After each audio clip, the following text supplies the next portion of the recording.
Right, Shalom, giving all praise, honor, and glory unto Yahweh, Ba'ashem Yahushai, Ba'ashem Rachutash. Double honors to the elders and apostles, great millstone that rule well. Shalom to Yakim, pushing this word around the globe in faith and in truth and sincerity. As always, I'd like to start by saying that we are the real Hebrew Israelites. The real Israelites, you so-called Negroes, Latinos, Hispanics, Native Americans, West Indians, and West Africans predominantly. However, you are going to get Israelites that do look like the other nations because Israel has been scattered amongst all people through our various captivities. However, if your seed line, which is the lineage of your forefathers, goes back to Abraham, Isaac, and Jacob in the Bible, then you too are an Israelite, no matter what you may look like, because as pertaining to Numbers chapter 1 and verse 18, your lineage, which is your nationality, is determined by the line of your forefathers. So it doesn't matter who your mother was, it's all about who your forefathers were. So I'm just going to get into this lesson. Salakia, let me just turn my notifications off.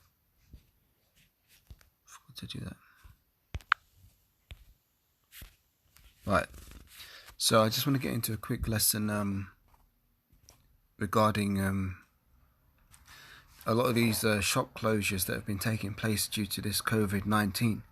Now, I was out and about last week walking through a shopping centre, and I was actually very happy to see the amount of shops that have closed and were had the shutters down and signs on the windows with a completely empty shop inside saying retail space for let, because that proves that we're coming to the end of our captivity in Babylon the Great, which is, for those of you who don't know, Babylon the Great is America.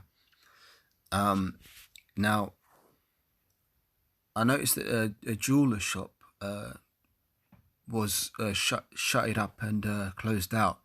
I thought, this is interesting. I wonder if this jewelry chain has gone out of business.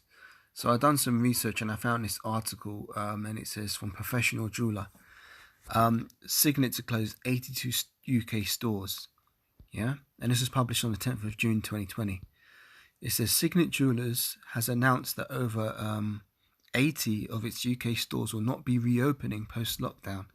Following an analysis of the business during the global pandemic, the retail giant, which owns H. Samuel. Now, H. Samuel is a shop that I saw that was shutted up because myself personally, I'm not that big into jewelry, but when I was younger, sometimes your parents buy you a gift like a ring or a chain or something. I remember a lot of times my parents would go there to shop for jewelry. So that's the one that was shutted up.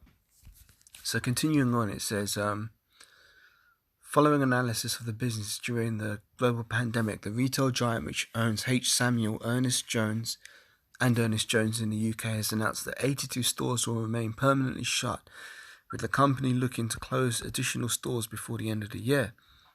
The 82 stores represent 17% of its UK store estate, based on a total portfolio of 477 sites given its most recent set of publicly available annual accounts.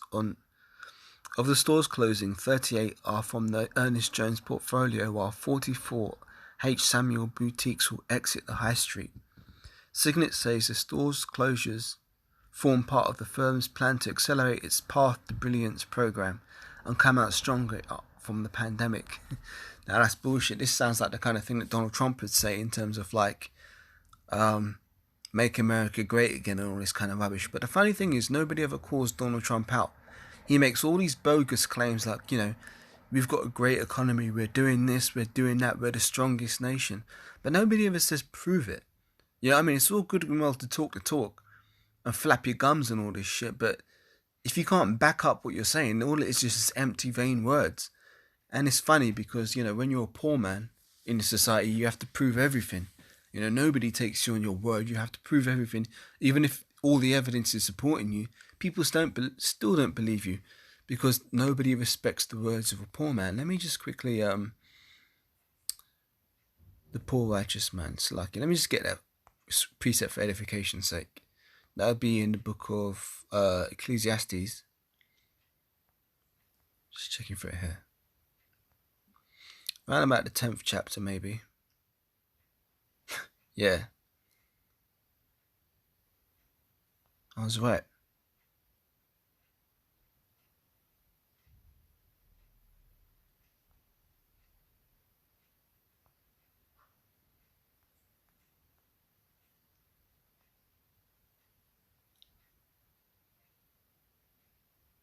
Yeah. Just see if there's any more I can get on this.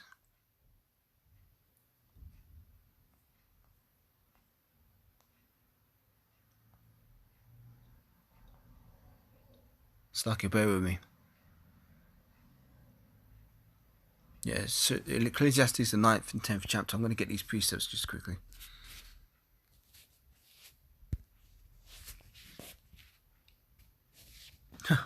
Beautiful, I'm right there. So starting with Ecclesiastes 9, it says, there was a little city, Ecclesiastes 9 and 14, there was a little city and few men within it, and there came a great king against it, and besieged it, and built great bulwarks against it. Now there was found in it a poor wise man, and he by his wisdom delivered the city, yet no man remembered the same poor man. Then said I, wisdom is better than strength. Nevertheless, the poor man's wisdom is despised, and his words are not heard. And there's another one in the 10th. Ecclesiastes 10 and 5. There is an evil which I have seen under the sun, as an error which proceedeth from the ruler. Folly is set in great dignity, and the rich sit in low place. I have seen servants upon horses, and princes walking as servants upon the earth. Meaning that, the poor man's wisdom is despised in this wicked society. And I could go into more about the rich sitting in low place. The rich representing the Israelites, where they're sitting in a low place, and the servants upon horses. That's Esau, Edom, because they are the servants, but they're sitting upon horses, and the rich sit in low place in this current captivity, which is the Israelites. But back to this article about the jewelers, and their so-called path to brilliance. A statement from Signet Jewelers says, the COVID-19 pandemic has rapidly altered the retail climate, and the company is navigating that change by accelerating its application of the key path to brilliance initiatives. Ain't no path to brilliance, man. It's the path to unemployment for their employees.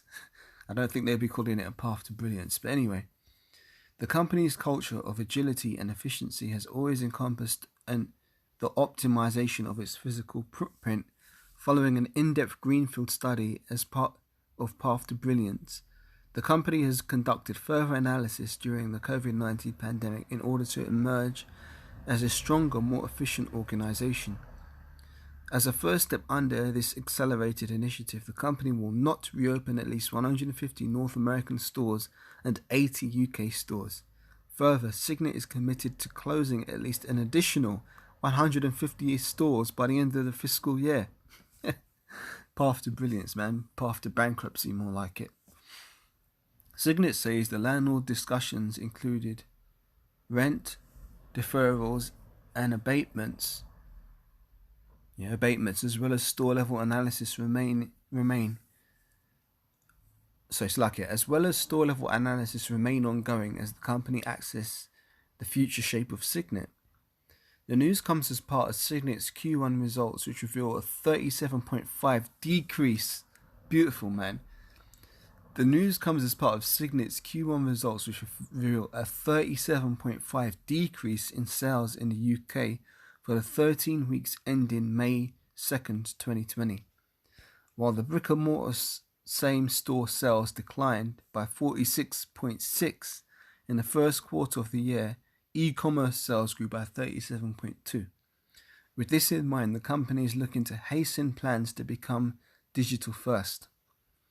Throughout the COVID-19 crisis, we have prioritized the health and safety of our team members and customers with every decision we make, says Signet's Chief Executive Officer Virgin Drosos. Our excellent team, operating in a culture of agility and efficiency, has been integral in allowing us to rapidly adopt and respond to this environment, building on the first 2 years of our Path to Brilliance strategy and accelerating our transformation into a digital-first, omni-channel retailer. We began our fiscal year with strong Valentine's Day sales, some wicked Valentine high on Holy Day sales performance, then quickly pivoted and further adopted our e-commerce operating model to serve customers during stay-at-home restrictions with new technology. virtual consultations, and selling solutions. We are gathering valuable insights on customer behaviors and plan to use these learnings to enhance our competitive advantage and emerge stronger from the crisis with optimized virtual and physical footprints to meet our customers where and how they choose to shop. Don't know if I need to read. Yeah, it's not that much longer on this. We have moved forward with our digital journey while also making significant progress, controlling costs, prioritizing investments to drive sustainable growth and preserve liquidity. In the UK, Signet will be expanding its personal shopping service, which has been trialled with Ernest Jones. In May, Ernest Jones launched an online personal shopping service, Live Advice, that enables store colleagues to serve customers at home through a one-way HD live video feed. By late June, the service will expand to hsamuel.co.uk. Using the technology, the company's UK-based watch and jewellery experts can showcase products, provide demonstrations, and offer tailored recommendations on a one-to-one basis. With the introduction of Live Advice, we've also transformed how we bring our digital and in-store shopping experiences together to provide a truly first-class experience for our customers, no matter how they choose to shop with us. Signet UK Manager Director Neil Old says, "We understand the importance of creating connections for our customers, so we've reimagined the jewellery buying experience since temporarily closing stores to help stop the spread of Covid-19. Live Advice has provided us with a simple and safe way to engage with our customers through a challenging few months and enable customers to access the exceptional trusted advice and 5-star level of personalised service they've come to expect from their favourite jeweller." For the stores that are reopening, staff are trained and ready to serve customers according to social distancing measures.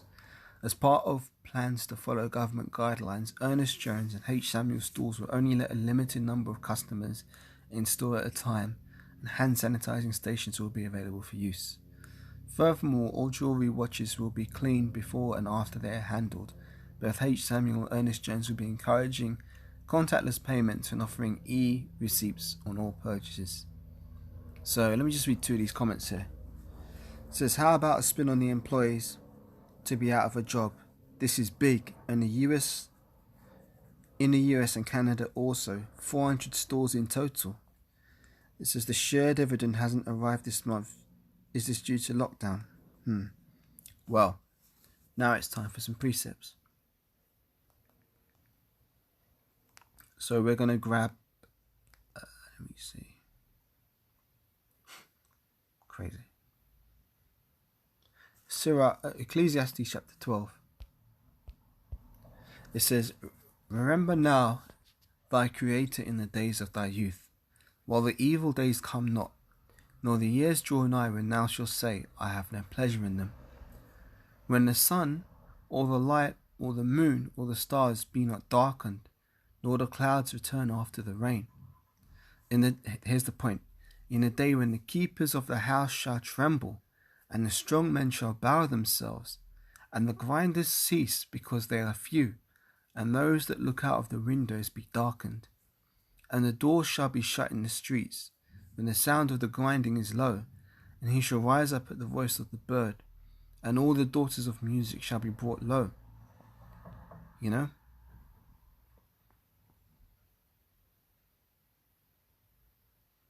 Basically, that's saying, remember the Lord in the days of thy youth before the evil times draw nigh. And the evil times are what we're coming into right now. We're coming into the time of Jacob's trouble. We're coming into the time of Revelation 12:12, which states that the devil, which is Esau, is going to come down unto us having great wrath, because he knoweth that you have but a short time. So all of these retail shops that you see going out of business due to this COVID-19 pandemic, it's all part of Esau's strategy to crash the economy and rebuild things all over again with his implementation of the mark of the beast technology, which means that no man will be able to buy nor sell unless they have that mark. Let me get these precepts rather than just saying them. So let me get Revelation 12 verse 12.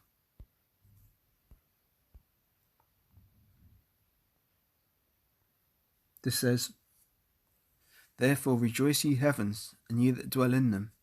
Woe to the inhabitants of the earth and of the sea, for the devil is come down unto you, having great wrath, because he knoweth that he hath but a short time." Now let me get this. Revelation 13:16. Starting from verse 15, yeah? Or should I start at 14? Let me start from Revelation 14. "And he deceiveth them that dwell on the earth by the means of those miracles which he had the power to do in the sight of the beast, saying to them that dwell on the earth that they should make an image to the beast which had the wound by the sword and did live." Now that beast that had the wound by the sword and did live is talking about the Roman Empire. And Babylon the Great, which is America today, is the second leg of that Roman Empire, which is the beast that had the wounded head, but it came back, so that's Babylon the Great. And he had power to give life unto the image of the beast, that the image of the beast should both speak and cause that as many as would not worship the image of the beast should be killed. And he causeth all, both small and great, rich and poor, free and bond, to receive a mark in their right hand or in their foreheads, and that no man might buy or sell, save he that had the mark, or the name of the beast, or the number of his name. Here is wisdom. Let him that hath understanding count the number of the beast, for it is the number of a man, and his number is 666. Now that's the mark of the beast, which we're coming into a time where nobody will be able to buy nor sell, save they that take this mark of the beast, which, for those of you who don't know, the mark of the beast is the implantable RFID microchip, which is what Esau's trying to push towards. Now all this thing about turning these brick and mortar stores into online e-retailers is all part of phasing out, that the whole human interaction aspect is just going to become a case where it's going to get to a point where nobody's going to be able to buy nor sell, save they that have this mark. But there's a judgment from the Most High for those who do take the mark, because we're commanded not to do that. Here's the precept for that. I'm going to read Revelation chapter 14 verse 8. Oh, no. I'm going to read from Revelation 14 and 6. There's some good stuff here. And it says, "And I saw another angel in the midst of heaven, having the everlasting gospel to preach unto them that dwell on the earth, and to every nation and kindred and tongue and people, saying with a loud voice, Fear the Most High, and give glory to him, for the hour of his judgment is come, and worship him that made heaven and earth and the sea and the fountains of waters.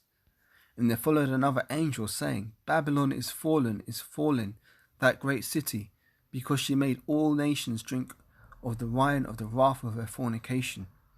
And the third angel followed them, saying with a loud voice, If any man worship the beast and his image, and receive his mark in his forehead or in his hand, the same shall drink of the wine of the wrath of the Most High, which is poured out without mixture into the cup of his indignation, and he shall be tormented with fire and brimstone in the presence of the holy angels and in the presence of the Lamb. And the smoke of their torment ascendeth up for ever and ever, and they have no rest day nor night, who worship the beast and the image and his image, and whosoever receive his mark of his name. Here is the patience of the saints.